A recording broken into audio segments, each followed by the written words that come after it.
आज के इस वीडियो में सामान्य ज्ञान का 10वां भाग लेकर आ रहे हैं जो आपके विभिन्न प्रतियोगी परीक्षाओं में बार बार पूछा जाता है। अगर आपको इसका पीडीएफ चाहिए तो आप डाउनलोड कर पाएंगे। इसके लिए डायरेक्ट लिंक वीडियो के डिस्क्रिप्शन में और पहले कमेंट बॉक्स पे मिल जाएगा।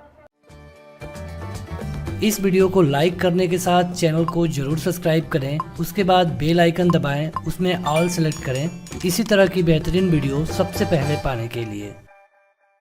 कि 19वीं सदी के महानतम पारसी समाज सुधारक थे। देखिए, समाज सुधारक वाले क्वेश्चन भी कई बार पूछे गए हैं, जैसे कि इसमें राजा राम मोहन राय का भी नाम आता है। तो यहाँ पे पारसी से पूछा गया है, तो पारसी समाज सुधारक थे Behramji M Malabari. Behramji M Malabari नाम था 19वीं सदी के महान पारसी समाज सुधारक का नाम। इसी तरह जो राजा राम मोहन राय थे, इनसे कई क्वेश्चन पूछे जाते हैं। जैसे कि राजा राम मोहन राय को भारत का पुनर्जागरण कहा जाता है। इसके अलावा समाज सुधार में इन्होंने कई काम किए, जैसे कि सबसे बड़ा काम इनका था 1829 में सती प्रथा को बैन कराना। इसके साथ और भी इन्होंने कई काम किया, जैसे उस समय जो चोर डाकू थे वो ज़्यादा एक्टिव हो गए थे, तो उन पे कार्रवाई करवाने का काम इन्हीं को मिला था। और इसके अलावा ये सती प्रथा इन्होंने जो बैन करवाया, इन्हीं के कहने पर लॉर्ड विलियम बेटिक ने बैन किया था।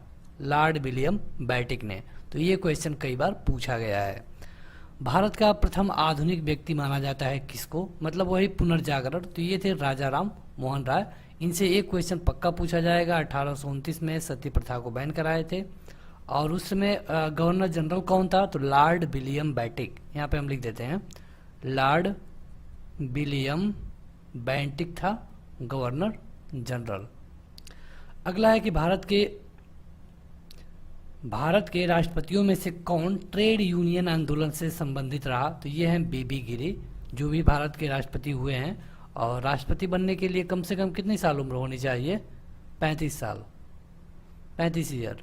राज्यपाल बनने के लिए कितना होना चाहिए, गवर्नर, तो गवर्नर के लिए भी 35 साल।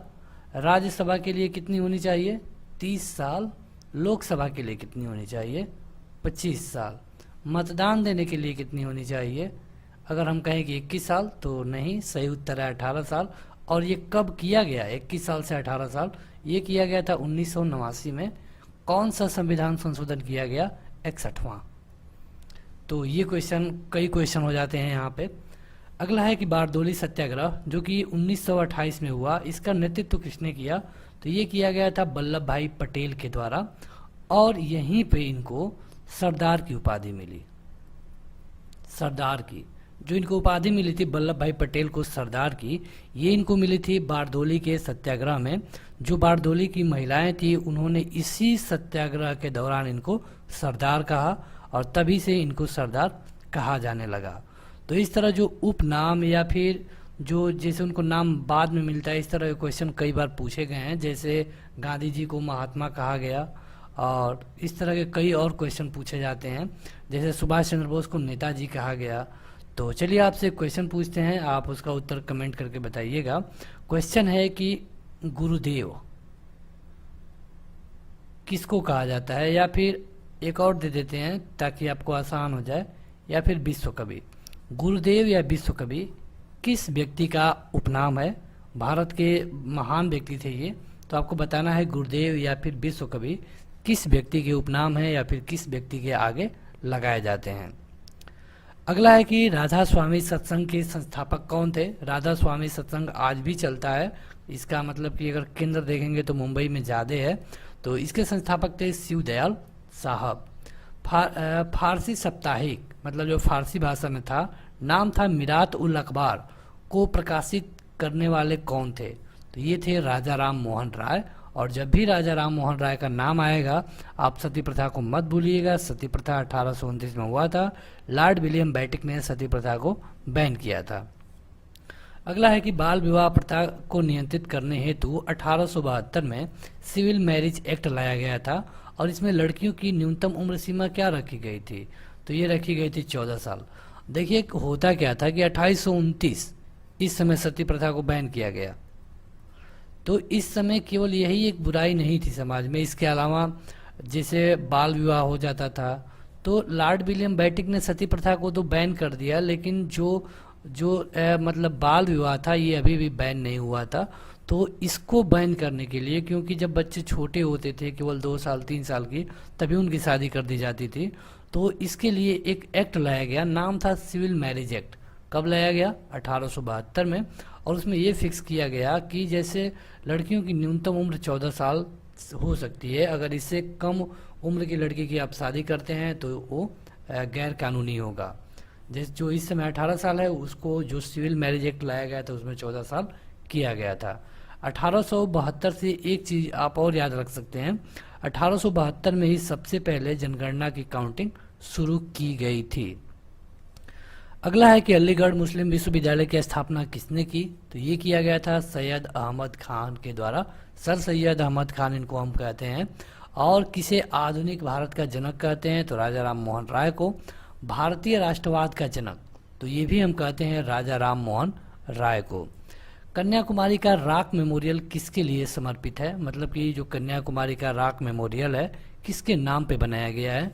तो ये है स्वामी विवेकानंद। इनके गुरु का नाम क्या था? तो इनके गुरु का नाम, इनसे क्वेश्चन पूछे जाते हैं, इनके गुरु का नाम था रामकृष्ण। और इसके लिए इन्होंने रामकृष्ण मिशन की स्थापना की 1897 में। कहाँ पे? तो कोलकाता में। देखिए ये जो भी एक्स्ट्रा फैक्ट हैं आपको पीडीएफ में नहीं मिलेंगे, इसलिए ज़रूरी है कि आप इस वीडियो को थोड़ा सा ध्यान से देखिए। अगर आप 2 बार देख लेते हैं एक ही बार के बैठे हुए तो आपको अधिक क्वेश्चन जो एक्स्ट्रा फैक्ट में याद हो जाएंगे। तो रामकृष्ण मिशन की स्थापना की थी इन्होंने कोलकाता में। और इनका जो बचपन का नाम था क्या था? इनका बचपन का नाम था नरेंद्र नाथ। स्वामी विवेकानंद के नाम पर ही हर साल 12 जनवरी को नेशनल यूथ डे मनाया जाता है। नेशनल यूथ डे मनाया जाता है। नेशनल यूथ डे को आप इंटरनेशनल यूथ डे से कंफ्यूज नहीं करेंगे, क्योंकि वो 12 अगस्त को मनाया जाता है इंटरनेशनल यूथ डे। तो नेशनल को आप इंटरनेशनल से कंफ्यूज नहीं करेंगे। बढ़ते हैं आगे। अगला क्वेश्चन है कि 1873 ईस्वी में सत्यशोधक समाज की स्थापना किसके द्वारा की गई थी? तो सत्यशोधक समाज की स्थापना की गई थी ज्योतिबा बाई फुले के द्वारा। अगला है कि किस धर्म सुधारक की मृत्यु भारत से बाहर हुई? तो ये थे राजा राम मोहन राय, इनकी मृत्यु भारत से बाहर हुई थी। अगला है सत्यार्थ प्रकाश पुस्तक के लेखक कौन थे? तो ये थे दयानंद सरस्वती। और इन्होंने 1875 में आर्य समाज की स्थापना की थी। आर्य समाज की। तो आर्य समाज की टैगलाइन क्या थी? तो आर्य समाज की टैगलाइन थी गो बैक टू वेदास, मतलब कि वेदों की ओर लौट चलो। वेदों की ओर लौट चलो। इसमें मूर्ति पूजा नहीं होता था, हालांकि जो आज आर्य समाज का रूप है उसमें मूर्ति पूजा अलाउ हुआ है। रामकृष्ण मिशन की स्थापना किसके द्वारा की गया था? तो ये थे विवेकानंद, जो कि उनके शिष्य थे। आगे बढ़ते हैं। तो तहजीब उल अखलाक के रचनाकार कौन है? तो ये हैं सर सैयद अहमद खान। किसने कहा था कि अच्छा शासन स्वशासन का स्थानापन्न नहीं है? तो ये कहा गया था स्वामी दयानंद सरस्वती के द्वारा। इस तरह जो भी कथन है ये कई बार पूछे जाते हैं, जैसे कि हे राम। हे राम किसने कहा था? तो महात्मा गांधी के द्वारा। आराम हराम है किसने कहा था? ये आपको बताना होगा। आराम हराम है ये किसने कहा था? ये आप हमें कमेंट करके बताइए। भारत के पहले कई पदों पर रहने वाले ये व्यक्ति हैं, तो आपको कमेंट करके बताना होगा कि इनका नाम क्या था। वेदों की ओर लौट चलो, यह नारा किसने दिया था? तो ये नारा दिया गया था दयानंद सरस्वती के द्वारा। अभी हमने आपको बताया कि इन्होंने आर्य समाज की स्थापना की थी और इन्हीं की टैगलाइन थी वेदों की ओर लौट चलो। प्रार्थना समाज के संस्थापक कौन थे? तो ये थे आत्माराम पांडुरंग। आत्माराम पांडुरंग प्रार्थना समाज के संस्थापक थे। आगे बढ़ते हैं। तो स्वामी दयानंद सरस्वती का मूल नाम क्या था? तो इनका मूल नाम था मूल शंकर, मतलब कि पुराना नाम। जैसे कि आप विवेकानंद का नाम देखेंगे नरेंद्र नाथ था, उसी तरह स्वामी दयानंद सरस्वती का नाम था मूल शंकर। भारत में 19वीं सदी का पुनर्जागरण किस वर्ग तक सीमित रहा? तो ये केवल उच्च और मध्य वर्ग तक सीमित रहा। मतलब कि जो 19वीं सदी में जो भी अच्छे काम हुए ये केवल उच्च और मध्यम वर्ग तक ही हुए। ये बाद में 20वीं सदी में जा करके दलितों या फिर जो छुटे वर्ग के लोग थे उनके लिए काम किया गया। प्रार्थना समाज की स्थापना किसके प्रेरणा के फलस्वरूप हुई? अभी आपने देखा है कि प्रार्थना समाज की स्थापना किसने की? आत्माराम पांडुरंग ने। लेकिन किसके कहने पे हुई? तो ये थे केशव चंद्र सेन। अगला है कि 19वीं सदी के उत्तरार्ध में नव हिंदूवाद मतलब कि न्यू हिंदुज्म के सर्वश्रेष्ठ प्रतिनिधि कौन थे? तो ये थे स्वामी विवेकानंद, और इनके बचपन का क्या नाम था? नरेंद्रनाथ। आगे बढ़ते हैं तो अगला है कि राजा राम मोहन राय के इंग्लैंड जाने के पश्चात किसने ब्रह्म समाज की बागडोर संभाली? तो ये थे रामचंद्र विद्यावागीश। और आपको ध्यान होगा कि राजा राम मोहन राय इंग्लैंड में ही थे, तो उनकी वहीं पे मृत्यु हो गई थी। यही क्वेश्चन कई बार पूछा गया है कि कौन समाज सुधारक है जिनकी मृत्यु देश से बाहर हुई? तो ये थे राजा राम मोहन राय। कहाँ पे मृत्यु हुई थी? तो इंग्लैंड में। हालांकि जब वो इंग्लैंड चले गए तो उस समय जो ब्रह्म समाज था, राजा राम मोहन राय ने ब्रह्म समाज की स्थापना की थी, तो ये जो ब्रह्म समाज था इसको रामचंद्र विद्यावागीश ने देखना शुरू कर दिया। राजा राम मोहन राय और डेविस हेयर किसकी स्थापना से जुड़े थे? तो ये हिंदू कॉलेज की स्थापना से दोनों लोग जुड़े थे, डेविस हेयर और राजा राम मोहन राय। देवबंद आंदोलन से जुड़े उस विद्वान का नाम बताइए जिन्होंने स्वतंत्रता आंदोलन में महत्वपूर्ण भूमिका निभाई? तो ये थे अबुल कलाम आजाद। देवबंद आंदोलन और स्वतंत्रता आंदोलन दोनों में इनकी महत्वपूर्ण भूमिका थी। नाम था अबुल कलाम आजाद। तो आशा है कि अभी तक आपने इस वीडियो को लाइक कर दिया होगा। अगर आपने नहीं किया है तो वीडियो के नीचे जो लाइक का बटन है उसे दबाकर आप इसे जरूर लाइक कर लीजिए। आगे बढ़ते हैं तो स्वामी विवेकानंद ने रामकृष्ण मिशन की स्थापना कब की थी? तो देखिए 1896 या फिर 1897, ये दोनों उत्तर मिलता है। हालांकि कई जगह 1897 ही आपको उत्तर मिलेगा। इनका एक क्वेश्चन स्वामी विवेकानंद पे और पूछा जाता है कि ये इनका जो शिकागो में स्पीच था, आपने सुना होगा कि ये अमेरिका गए थे, वहाँ पे इन्होंने एक स्पीच दिया था जो कि काफ़ी चर्चित हो गए तभी से। तो ये इन्होंने दिया था 1893 में। वहाँ से आने के 4 साल बाद इन्होंने जो रामकृष्ण मिशन की स्थापना की थी कलकत्ता में। तो ये 96 ना होकर 97 है। वैसे अगर ऑप्शन में 97 ना होकर केवल 96 रहता है तब भी आप इसे ट्रिक कर सकते हैं। महाराष्ट्र के किस सुधारक को लोक हितवादी कहा जाता है? तो ये हैं गोपाल हरि देशमुख। गोपाल हरि देशमुख महाराष्ट्र के थे, ये इनको लोक हितवादी कहा जाता है। शिकागो विश्व धर्म सम्मेलन में विवेकानंद ने भाग लिया था, यह आयोजन कब हुआ था? तो देखिए क्वेश्चन पूछा गया, तो ये हुआ था सितंबर 1893 में। अभी हमने आपको बताया है। तो वहाँ पे क्या था कि सभी लोग मतलब सभी धर्म के प्रतिनिधि आए थे और सभी लोग बोल रहे थे। बाद में जब इनको टाइम मिला तो इनसे पहले लोग कह रहे थे कि ये क्या बोलेंगे, हिंदू धर्म के लिए आए हैं। लेकिन जब इन्होंने बोलना शुरू किया तो लोगों ने बहुत ध्यान से बहुत देर तक सुना और उसी समय से ये चर्चा में आ गए। रामकृष्ण परमहंस का पूरा नाम क्या था? तो ये था गदाधर चट्टोपाध्याय। रामकृष्ण परमहंस जो कि स्वामी विवेकानंद के गुरु थे, इनका पूरा नाम था गदाधर चट्टोपाध्याय। तो आगे बढ़ते हैं तो अगला है कि बहाबी आंदोलन का मुख्य केंद्र क्या था? बहाबी आंदोलन तो ये था पटना, बिहार का पटना। और वही बिहार जो कि पहले झारखंड के को लेकर के था, लेकिन बाद में झारखंड बट गया। तो बहावी आंदोलन का मुख्य केंद्र था पटना। इसी तरह 1857 की क्रांति से कई क्वेश्चन पूछे जाते हैं, जैसे कि 1857 की क्रांति से पूछा जाता है कि जब ये क्रांति लखनऊ में थी तो इसका हेड कौन था? तो इसके हेड थे लखनऊ में बेगम हजरत महल। बेगम हजरत महल। इनके पति को कई पहले के युद्ध में मार दिया गया था, तो इन्होंने मतलब कि आगे इन्होंने रहा 1857 की क्रांति में। भारत में दास प्रथा को कब अवैध घोषित कर दिया गया? तो ये था 1843। यहाँ पर दास प्रथा जो थी उसमें लोगों को दास बना के बेचा और खरीदा जाता था, इसको अवैध घोषित कर दिया, मतलब कि बैन कर दिया गया। भारत में अंग्रेजी शिक्षा किसके द्वारा लागू की गई? तो ये था लॉर्ड विलियम बेंटिक। किसके कहने पे की गई? तो लॉर्ड मैकाले के कहने पर। लॉर्ड मैकाले के कहने पे की गई थी। और किसने किया? तो लॉर्ड विलियम बेंटिक ने ही किया था। वेदों में संपूर्ण सच्चाई निहित है, यह व्याख्या किसके द्वारा की गई थी? तो स्वामी दयानंद सरस्वती के द्वारा। इनका मूल नाम क्या था? तो मूल शंकर। इन्होंने किसकी स्थापना की थी? तो आर्य समाज की। इनका टैगलाइन क्या थी? तो वेदों की ओर लौट चलो। ये सारे क्वेश्चन कई बार इनसे रिलेटेड पूछे गए हैं, वेदों की ओर लौट चलो। आगे बढ़ते हैं तो रामकृष्ण परमहंस का जन्म स्थान कहाँ पे था? तो ये था हुगली जिला। गांव का नाम था कमारपुकुर गांव। कमारपुकुर गांव हुगली जिला। और इसीलिए आप देखेंगे कि इनका जो मतलब आश्रम बनाया गया रामकृष्ण परमहंस मिशन के नाम से, ये भी कलकत्ता में ही बना। इसका मुख्यालय कहाँ पे है? तो ये है बेल्लूर में। इसका रामकृष्ण मिशन का मुख्यालय कहाँ पे है? तो बेल्लूर में। और ब्रह्म समाज किस सिद्धांत पे आधारित था? तो ये था एकेश्वरवाद पे। देव समाज के संस्थापक कौन थे? तो ये थे शिव नारायण अग्निहोत्री। देव समाज संस्थापक का संस्थापक शिव नारायण अग्निहोत्री थे। महाराष्ट्र का सुकरात किसे कहा जाता है?